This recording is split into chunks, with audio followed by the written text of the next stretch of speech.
नमस्कार, आप देख रहे हैं रिपब्लिक भारत और मैं हूं आपके साथ गायत्री शर्मा।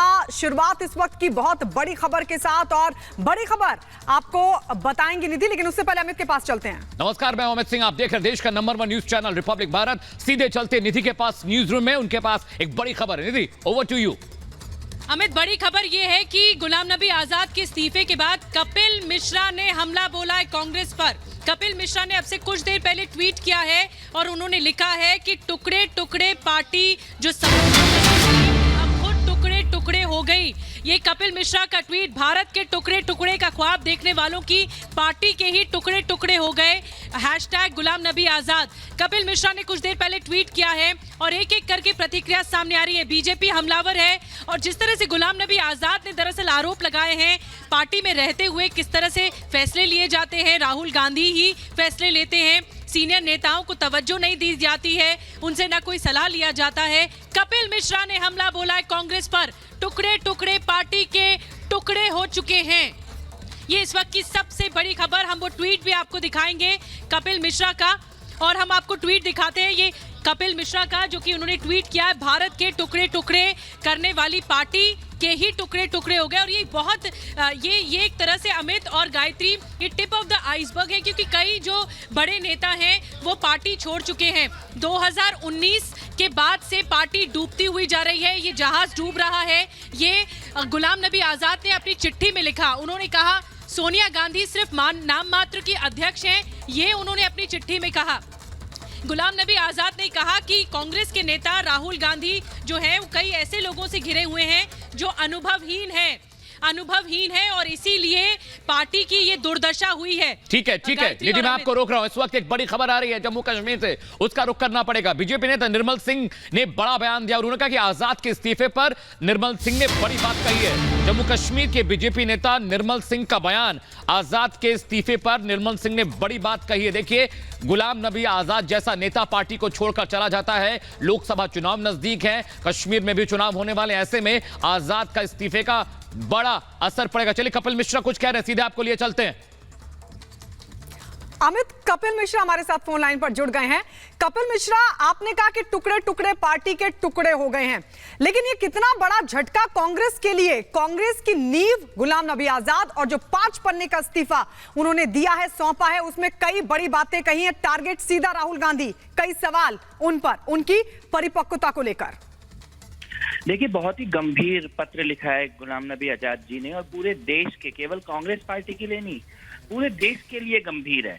क्योंकि गुलाम नबी आजाद जी ये लिख रहे हैं कि कांग्रेस पार्टी में फैसले अब राहुल गांधी के बॉडीगार्ड और सिक्योरिटी गार्ड और उनके पीए ले रहे हैं। वो ये लिख रहे हैं कि एक ऐसा व्यक्ति जो सीरियस ही नहीं है, वो देश में विपक्ष को नेतृत्व देने की बात कर रहा है। तो जो पिछले 8 सालों में कांग्रेस पार्टी में किस प्रकार से लोगों को साइडलाइन किया गया, बड़ा सवाल अब यह है कि जो देश में कहते हैं तानाशाही है, लोकतंत्र नहीं है, फांसीवाद है, उन्होंने अपनी खुद की पार्टी में, अपने खुद के आसपास लोकतंत्र, लोगों को सुनना सब बंद किया हुआ है। और गुलाम नबी आजाद जी का जो ये दर्द है, मुझे लगता है देश के सभी कांग्रेसियों का यही दर्द है। कपिल जी, एक बड़ी बात यह भी है कि कुछ वरिष्ठ नेता हैं जिनको पार्टी का नेतृत्व मिलना चाहिए, पार्टी में बड़ा पद मिलना चाहिए, ये पारिवारिक पार्टी वाला मसला हो गया है। गुलाम नबी आजाद ने एक बड़ी बात कही कि सारे फैसले राहुल गांधी लेते हैं, और पहला मसला नहीं है कपिल जी, तमाम बड़े नेता यही कहकर छोड़कर गए पार्टी को कि यहां पर उनकी सुनी नहीं जाती। बिल्कुल, एक तो उन्होंने ये कहा कि सुनने का, बात करने का, राय लेने का, सलाह मशविरा का खत्म हो। दूसरा, उन्होंने ये भी नहीं कहा कि राहुल गांधी फैसला दे रहे हैं। उन्होंने ये कहा कि राहुल गांधी के नाम पर उनके आसपास बैठी हुई कोठरी, जिसमें उनके पीए और सिक्योरिटी गार्ड जैसे लोग हैं, वो इस वक्त कांग्रेस पार्टी को चला रहे हैं, क्योंकि राहुल गांधी को तो इतनी भी सीरियस नहीं है कि पार्टी चलाने के लिए भी ध्यान दें। ये बहुत गंभीर बात है। यानी कि इस वक्त देश के विपक्ष का फैसला, विपक्ष कौन से मुद्दे उठाएगा, कपिल मिश्रा जी जो अकाउंटेबल नहीं है। जी कपिल मिश्रा जी, 2019 के बाद से कांग्रेस की दुर्दशा सामने आई, लगातार पार्टी हार रही है, पार्टी को ये दिखाई नहीं दे रहा। इस बात को लेकर भी गुलाम नबी आजाद ने अपनी चिट्ठी में लिखा है। क्या अब तक क्या सो रही थी कांग्रेस? क्योंकि जब उन्होंने कैंपेन कमेटी से इस्तीफा दिया तब क्यों नहीं कोई एक्शन लिया गया? यानी सीनियर नेताओं को बिल्कुल दरकिनार कर दिया गया है। देखिए, कांग्रेस पार्टी में अब कन्हैया जैसे नेता जो भारत के टुकड़े होने के नारे लगाएं, जो आतंकवादियों के समर्थन में बात करें, उनको राहुल गांधी के साथ बैठाया जाता है।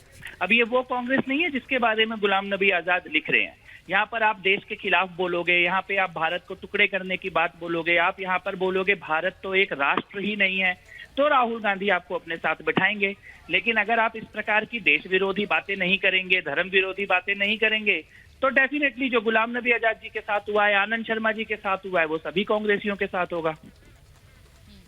जी शुक्रिया कपिल हमारे साथ जुड़ने के लिए। तो कपिल मिश्रा की साफ तौर पर वो सवाल उठाते हुए कांग्रेस और उसकी लीडरशिप पर, लेकिन इस सब के बीच निर्मल सिंह, जी हां, निर्मल सिंह की तरफ से क्या कुछ कहा गया है वो हम आपको बताने जा रहे हैं। इस वक्त की बड़ी खबर, एक तरफ कांग्रेस से इस्तीफा दे दिया गुलाम नबी आजाद ने, और इस बीच जम्मू कश्मीर के जो बीजेपी नेता हैं निर्मल सिंह, उनका बयान सामने आ गया है आजाद के इस्तीफे पर। क्या कुछ कहा है निर्मल सिंह ने वो हम आपको बताएंगे, सुनवाएंगे, लेकिन ये बहुत बड़ा झटका कांग्रेस के लिए। सुनिए जरा निर्मल सिंह